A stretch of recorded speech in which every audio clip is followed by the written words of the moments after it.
TRP నుంచి ఇద్దరికి మంత్రివర్గంలో చోటు ఖరారైంది. అయితే అభ్యర్థుల ఎంపిక బాధ్యత మటుకు చిరంజీవికే వదిలిపెట్టింది కాంగ్రెస్ పార్టీ అధిష్టానం.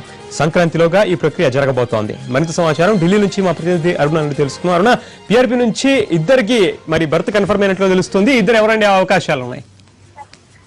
పరితోష్, ఇంతవరకు గంటా శ్రీనివాసరావు అలాగే సి రామచంద్రయ్య పేర్లు బలంగా వినిపించాయి. అయితే కాంగ్రెస్ వర్గాలు చెప్తున్న మాట ఏంటంటే అల్టిమేట్ గా చిరంజీవి ఎవరి పేరు ప్రతిపాదిస్తే వాళ్ళకే ఇవ్వాలనేది కాంగ్రెస్ ఆలోచనగా వీళ్ళు చెప్తూ ఉన్నారు.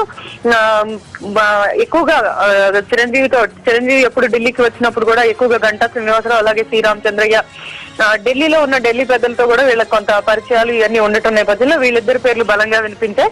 అయితే కాంగ్రెస్ వర్గాల్లో మాత్రం కాంగ్రెస్ సోర్సెస్ తో మాట్లాడినప్పుడు వాళ్ళు చెప్పే మాట చిరంజీవి ఎవరికంటే వాళ్ళకే మంత్రి పదవులు దక్కే అవకాశం ఉంటుందని చెప్తూ ఉన్నారు. పరితోష్, ముఖ్యమంత్రికి కార్యక్రమాలు ఏ విధంగా సాగాయి ఢిల్లీలో? ఇవాళ ఆయన తిరిగి బయలుదేరారా? ముఖ్యమంత్రి కంప్లీట్ గా పార్టీ అంటే రాష్ట్రంలో ఉన్న రాజకీయ పరిస్థితులు అలాగే పార్టీలో ఉన్న ఇబ్బందులు సాధక బాధకాలన్నీ కూడా కాంగ్రెస్ పార్టీ అధినేత్రి దగ్గర ఆయన చెప్పుకున్నట్లుగా తెలుస్తోంది. అలాగే గవర్నమెంట్ చేస్తున్న డెవలప్మెంట్ యాక్టివిటీకి సంబంధించి కూడా ఆయన పార్టీ అధినేత్రి దగ్గర మాట్లాడినట్లుగా తెలుస్తోంది.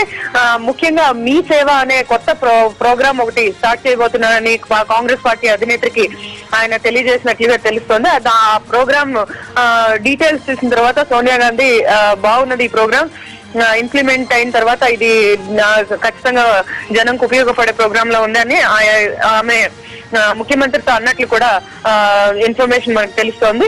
సో ఓవరాల్ గా పార్టీలో ఉన్న ఇబ్బందులు అలాగే బై ఎలక్షన్స్, తెలంగాణ ఇష్యూ, అలాగే శంకర్రావు సబితా ఇంద్రారెడ్డిల ఇష్యూ, మొత్తం పొలిటికల్ ఇష్యూస్ తో పాటు డెవలప్మెంట్ యాక్టివిటీ, వీటన్నిటి గురించి కూడా పార్టీ అధినేత్రి దగ్గర వివరించినట్లుగా తెలుస్తోంది. అలాగే కేంద్ర హోంశాఖ మంత్రి చిదంబరంతో మాట్లాడినప్పుడు కొంత డెవలప్మెంట్ యాక్టివిటీ అలాగే తెలంగాణ ఇష్యూపై ఆయన చర్చించినట్లుగా తెలుస్తోంది. పరితోష్, అరుణ, ఇప్పుడు ప్రాంతానికి ఒకరు చొప్పున మూడు మంత్రి పదవులైనా ఉంటే సమంజసంగా ఉంటుందనే రీతిలో చిరంజీవి స్వయంగా మాట్లాడిన తర్వాత అంటే తన కోరిక ఆ విధంగా స్పష్టంగా బయట పెట్టినప్పటికీ అంటే 3 మంత్రి పదవుల కోసం 2కే పరిమితం అయినట్లు కనిపిస్తుంది. 2కే పరిమితం చేశారు. దీన్ని ఎలా అర్థం చేసుకుంటున్నారు విశ్లేషకులు? పరితోష్, ఢిల్లీ సోర్సెస్ చెప్తున్న మాట ఏంటంటే చిరంజీవికి కూడా పదవి ఇవ్వాల్సి ఉంటుంది. అట్లా ఇవ్వాలనే ఆలోచనతో కాంగ్రెస్ హైకమాండ్ ఉన్న నేపథ్యంలో రాష్ట్ర మంత్రి మండలిలో 2 స్థానాలు అలాగే చిరంజీవికి ఇక్కడ కేంద్రం తీసుకొచ్చి ఎంవైఎస్ సహాయ మంత్రి పదవి ఇవ్వటమా లేకపోతే ఇట్లా ఈ ఆలోచన కూడా ఒకటి ఫ్లోట్ అయింది ఆ మధ్య కాలంలో. సో ప్రస్తుతానికి రాష్ట్ర కేబినెట్ కి సంబంధించింది మాత్రమే కాంగ్రెస్ హైకమాండ్ క్లీన్ చిట్ ఇచ్చినట్లుగా తెలుస్తుంది, క్లియర్ చేసినట్లుగా తెలుస్తుంది. ఇక మిగతాది అంటే చిరంజీవికి సంబంధించి చిరంజీవిని ఎక్కడ ఉపయోగించాలి, ఎట్లా Chiranjeevi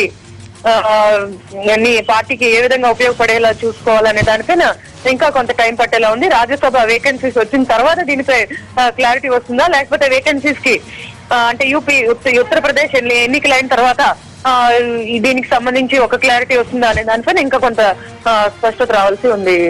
Paritosh, right, thank you Aruna. TRS లో మరొక ఐఏఎస్ చేరబోతున్నారు.